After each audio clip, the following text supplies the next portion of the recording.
Hi, good evening. It is March 3rd, 2025, and we are back after 4 years with another updated basement shop video.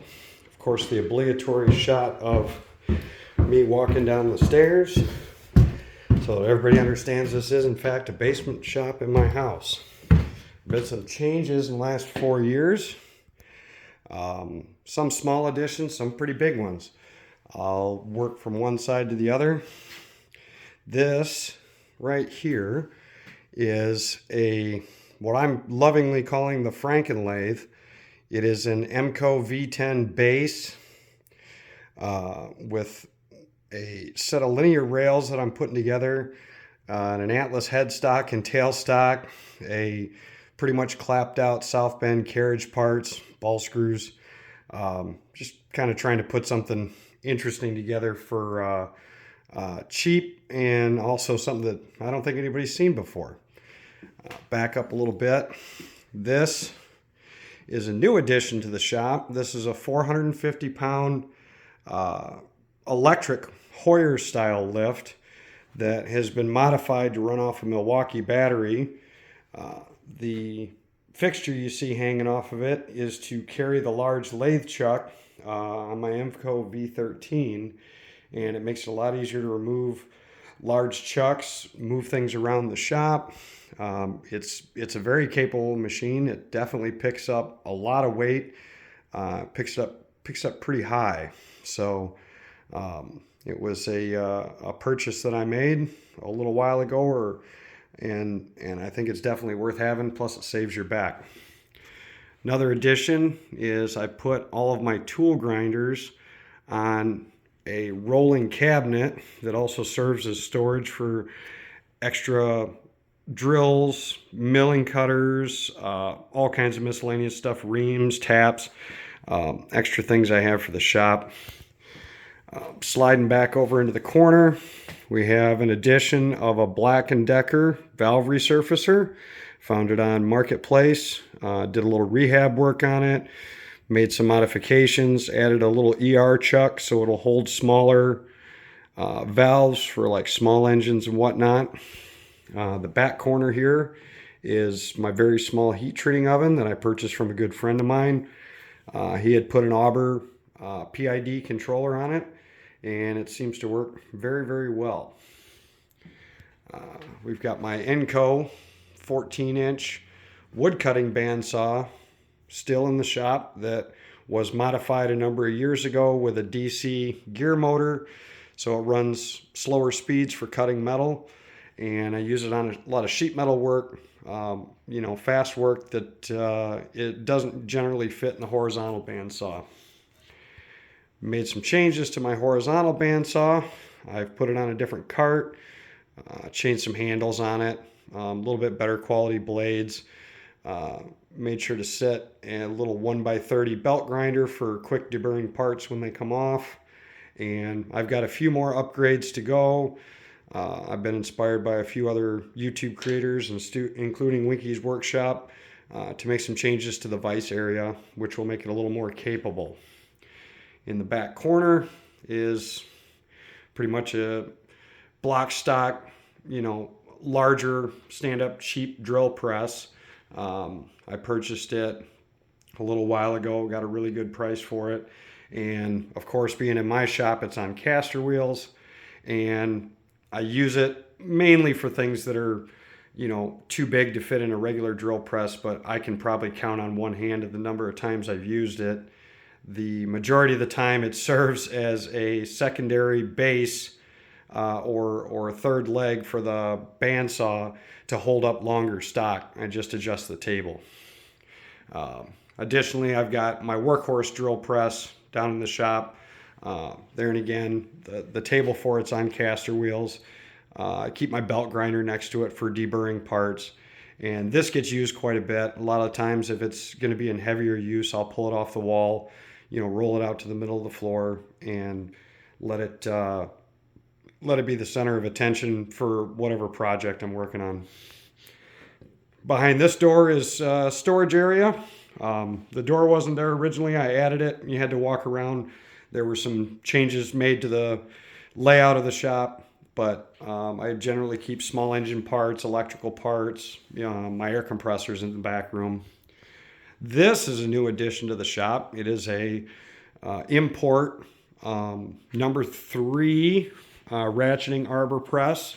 I believe it's a Vevor. It is sitting on a shop-built cabinet, of course, on caster wheels, and it really comes in handy for broaching keyways that couldn't be done, with any kind of reliability by the old smack it with a hammer method or push it through with the small arbor press. Working around the rest of the shop, I've moved some things around. I found a little bit better setup and location for my surface plate. Additionally, I mounted my small 1-ton Harbor Freight arbor press to it, and it's still next to my cabinet, which doesn't serve much as a desk anymore, but as you can see, it's a good place to put tools. I've got my microscope there and my little import Fordham style grinder that I use for deburring or some small engraving work and whatnot. The biggest addition to the shop is a recent one, and that is a Logan 7-inch type AS7 shaper. This was purchased from some new friends of mine in the local area, and it was had sat outside under a covered porch area, but was definitely rusty and crusty and dirty, and it got completely torn apart. Everything got cleaned, soaked, sandblasted.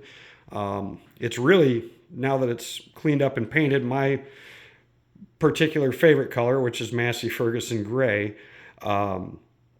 It has really started coming in its own. I'm still playing with it. I've got a motor in it that is not correct and really doesn't fit properly, so I'm ordering another motor for it, so that it's a little fits in the space better, is a little more reliable.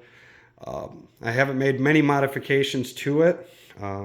What you can see on the side, that is the factory scraping. Other than adding a couple of oil pocket relief to the ram and adding some oil grooves to it, this is all just Purple Power and a little mineral spirits and Scotch-Brite to carefully clean up the surfaces, but most of the factory scraping is still in the machine. It is one of the early Logan shapers.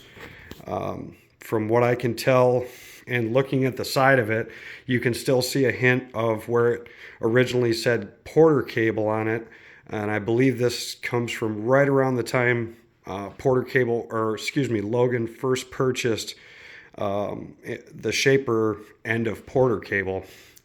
But the unit is functional. I'm still playing with it, still adjusting it, working on starting to grind some tools, and I've done a lot of research on shaper tool grinding. I did change this handle at the top, took one out of old stock and kind of modified a South Bend handle for it, so it had a little easier access to turn the down feed, where the original handle was a little small 2-part handle.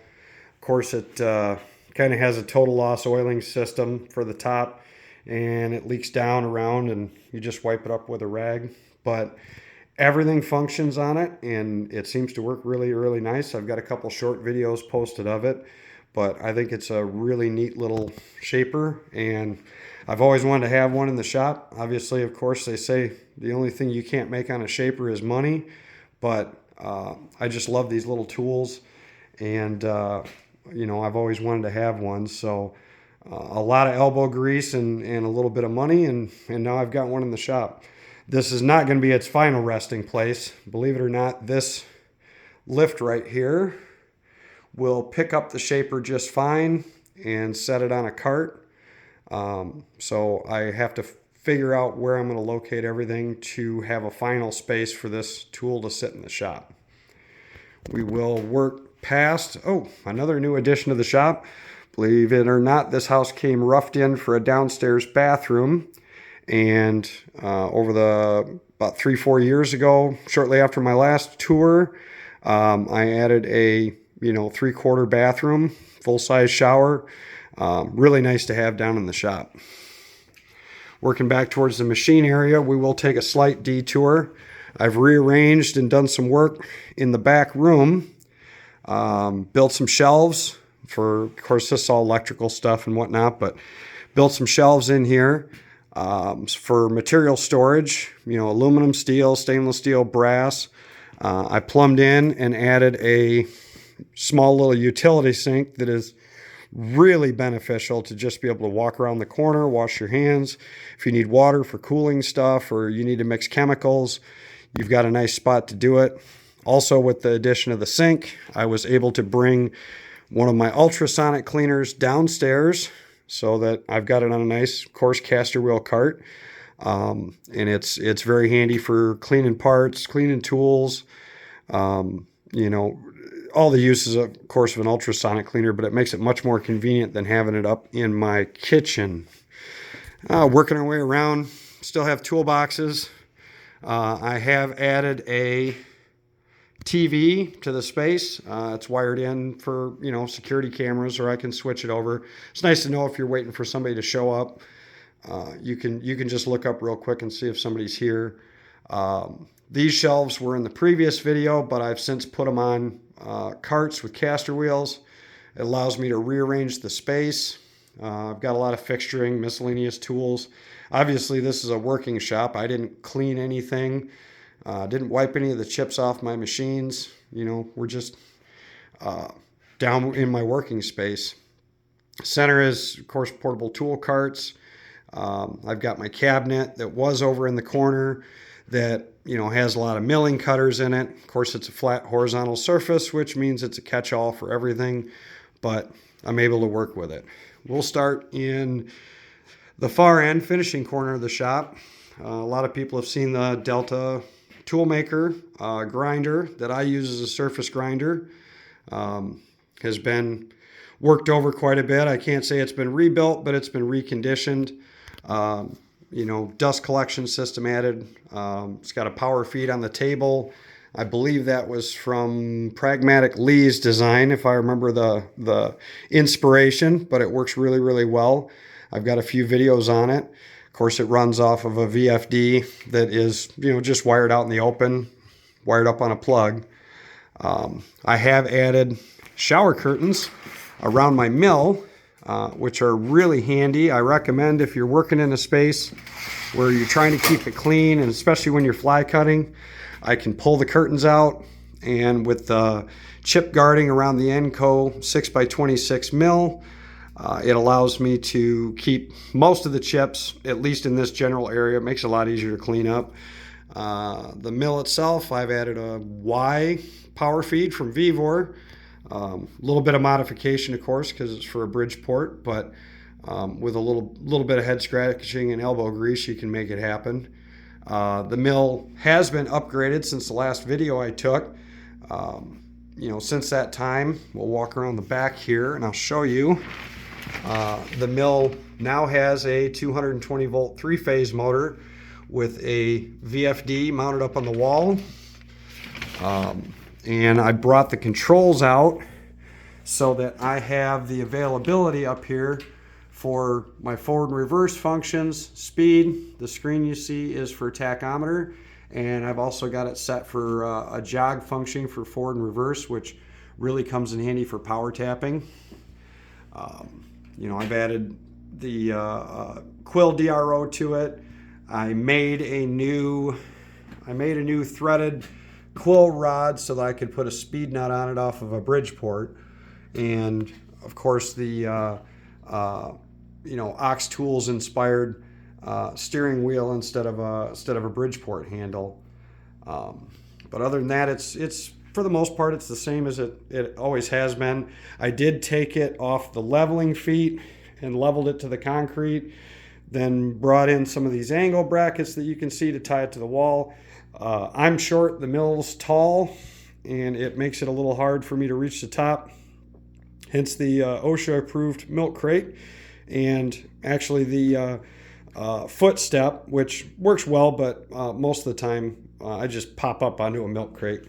You know, it's the fun part about being short. I'll slide this curtain out of the way. some things have been moved around. This is my dad's toolbox. I use it for various tools that I don't get into very often. There's no need to wear it out. It's already, well, I think he purchased it in 1969. So it's, it's not new, but it's one of the few tools I have of my dad's still around, and I like to keep it down here close to me in the machine shop, and I use it. Actually, I just pulled an annular cutter out for my mag drill, and that's where I had them stored, so that's where it was at. Here we got the Maximat MCO V13 lathe. There haven't been too many changes in the last 4 years, a couple of them. I have added quite a bit more in the way of import BXA tool holders to it, and have 3D printed quite a few, quite a few places to hang them up, which is come in handy. I did get tired of a few certain things. I did some risers for it to bring the handle level comfortable for me. Have had various different leveling feet underneath of it, and this height seems to work the best. I did go through, and a lot of the plastic handles were rough, through years of use. So I got into a wild kick and started remaking handles for it out of just regular 6061 aluminum bar stock, a little bit of knurling. I did add some tool holders to the tail stock for really my most two common used tools, which is a facing chamfering tool made out of high-speed steel for both ends, and then of course I have a set of Eccentric Engineering's diamond tool holders, both a right, a left, that I use quite a bit. I really enjoy them. It's a little cheaper than carbide for sure on certain things, and the different angles, the different things you can do with them, I think really make it work out for a smaller lathe such as this machine. I did acquire from, I believe somebody in a forum had this 6-jaw set true chuck. I cannot remember the brand name. Obviously, it's not a Buck, but it's one of the other name brand 6-jaws, and it fit up really well to the D14 mount with a little bit of adjustment. It's been a really, really nice chuck. It goes down a little below 7/16 of an inch.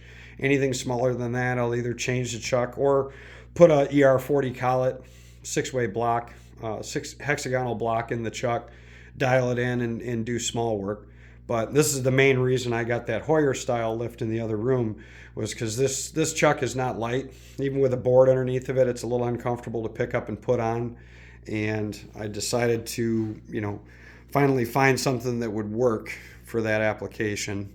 So the lift works really slick. I have added a Dumore tool post grinder. If I can drag it out here. I apologize in advance for the noise. This might be loud.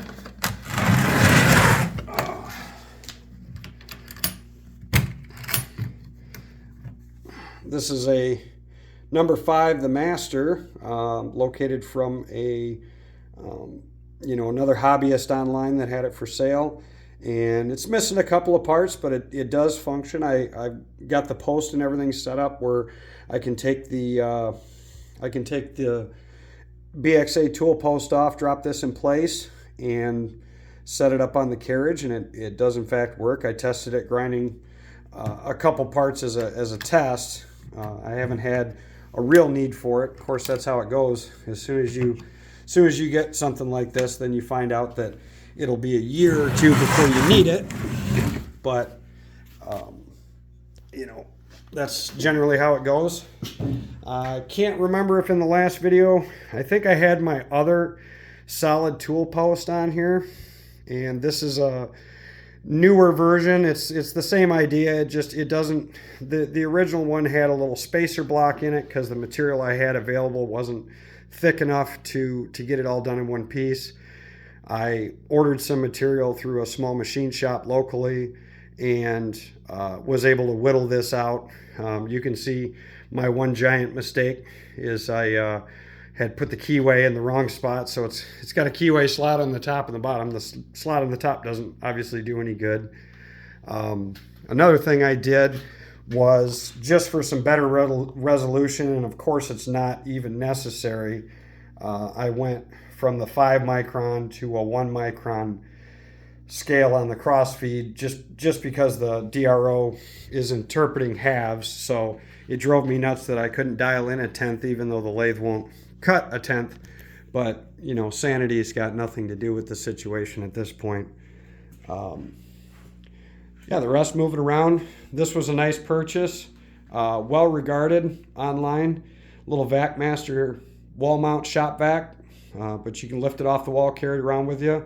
It's got a Bluetooth function on the handle, on the wand, so you can turn the vacuum on and off from a distance, which is pretty nice. And it takes up a little less floor space than the big shop vac I had down here. On my cart, well, there's the Vevor 5-inch milling vise that I have for the Enco 6x26 mill. I had a 4-inch on it, and it was a fine vise. It worked well, but I just didn't use it so much, since I've been using a grinding vise on the mill as my main vise for smaller work. And there was somebody else that needed it more than I did. You know, we made a deal and I decided to replace it, and it took about 2 years before I really needed one. So then I did some research online and found this 5-inch one. A little bit of adjustment, a little bit of deburring, but overall it's more accurate than the mill is. You know, if it was a big production machine or a nice full-size, you know, Bridgeport or Lagoon or Condia or whatever, it would probably, you know, not be as straight as it needs to be. But it's more than parallel for what the mill's capable of doing. Yeah, so beyond that, I think we've covered everything that's new in the shop. And of course, look at that. Look at that. Look at the beautifulness of the cute little Logan 7-inch shaper. I want to do a longer, in-depth video on it. I put some shorts up just recently, pulled them off my phone to have them, you know, so I don't lose them. But, you know, I want to get a little more involved and do a little more shaper work, and maybe even do some shaping videos. I actually took my tripod for my Bosch laser for doing drop ceilings and some wall work, and made an adapter so I could put a phone adapter on it, because there's no way I'm going to buy another, you know, tripod when I can spend a little time making an adapter for a phone to attach the tripod I already have. You know, why waste hours instead of $20? But yeah, that's what we've got going on. Like I said, Hoyer lift, that's new. And of course the shaper, and the Hoyer lift will pick up the shaper, which is very nice. Yeah, so it'll definitely allow me to move that into its, you know, hopefully forever home in the basement. You know, again, thanks for taking a look at what we have out here in the shop and a little bit of my mess. And I appreciate you waiting this long and tolerating through my shaky cam handheld video. Thanks.